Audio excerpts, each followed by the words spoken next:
Why do we give? Specifically, why do we give to church? I believe there are 4 reasons people give. You will probably resonate with one of the first 3 reasons, but the 4th reason I share may be the most important, so make sure you stay with me to the end and let me know what you think. For more than 2,000 years, Christians have practiced sacrificial giving and living generous lives. In fact, as you read the story of the first church in Acts, and as you read through many of Paul's letters to early churches, you'll see this over and over again. Followers of Jesus were people of uncommon generosity.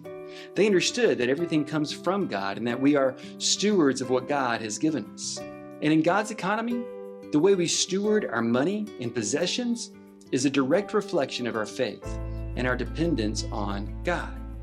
Fast forward some 2,000 years, and Christians are still some of the most generous people on the planet. But why? Why do we give? And why do we give to our local church? First, many Christians give out of a sense of obedience. In the Old Testament, the standard for giving was 10%. The people of God were to give the first 10%, the first fruits of their labor, to God. Give the first 10% to God and live on the 90%. It's counterintuitive, it's even countercultural, but by giving a portion of what we've received from God back to God, we declare our dependence on God. And we demonstrate that everything we have received comes not from our own effort, but it is a gift from God. In the New Testament, there is no command to give 10% or any percentage of our income. Jesus taught that giving is a matter of the heart. And the example of the early church shows us what it looks like to live and to give generously. Maybe you give out of a sense of obedience, or maybe you give for another reason. The second reason many Christians give is because there is a need. You see this over and over again in the life of the early church. They often gave to the poor, sold their possessions to provide for those in need, and they shared everything they had with those who were a part of the community of faith. And you see this in the church today. I know this is especially true for us at Riverside. This past year, you've given generously to help provide relief for those in Ukraine, to help children and families in need through Christian works. And a big part of this capital campaign is to do more than ever before to help more people than ever before.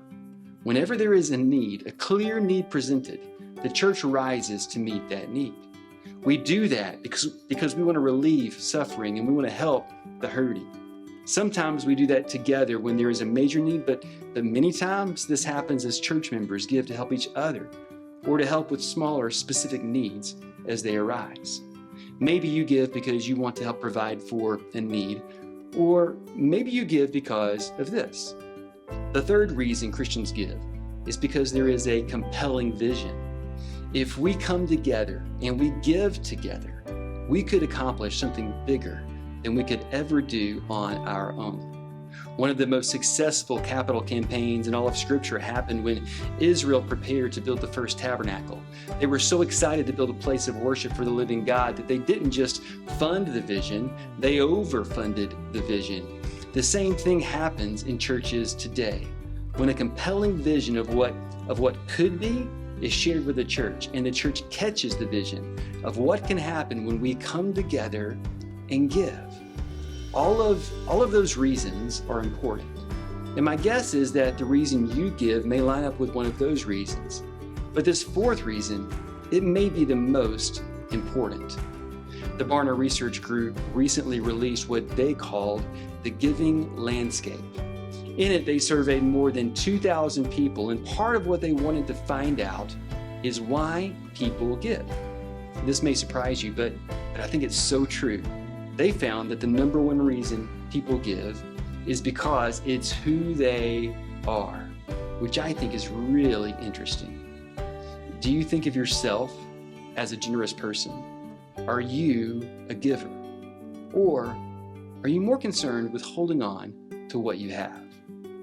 Our Father is the giver of every good and perfect gift. And if we give out of a sense of our identity because of who we are, then we reflect our true identity as sons and daughters of God.